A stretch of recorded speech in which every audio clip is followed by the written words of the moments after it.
വൈകാരികപരമായിട്ട് ഒരു വ്യക്തിയുമായിട്ട് അടുപ്പം ഉണ്ടാവുകയും ആ അടുപ്പങ്ങൾ കൂടിക്കൂടി മനുഷ്യൻ്റെ ചിന്തകൾക്കപ്പുറത്ത്, പ്രവൃത്തികൾക്കപ്പുറത്ത് ഒരു ബന്ധം സ്ഥാപിക്കപ്പെടുകയാണ്.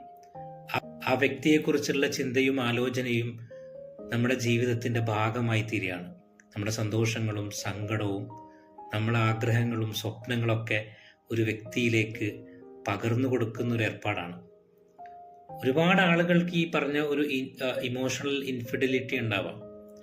വളരെ ഡിപ്പെൻഡൻ്റ് ആയിട്ട് അവരുടെ ഓരോ ഇമോഷൻസും നമുക്ക് റീഡ് ചെയ്യാൻ പറ്റും. എൻ്റെ ഇമോഷൻസ് അവർക്ക് എത്രയോ നന്നായിട്ട് റീഡ് ചെയ്യാൻ പറ്റുന്നു എന്നുള്ളത് നമ്മൾ വിശ്വസിക്കാൻ തുടങ്ങും. നമ്മളുടെ ഇമോഷൻസും അവരുടെ ഇമോഷൻസുമായിട്ട് ഒരുപാട് വേവ് ഉണ്ടാവും. നമ്മൾ അവരോട് ഷെയർ ചെയ്യുന്ന പല കാര്യങ്ങളുണ്ടാവും.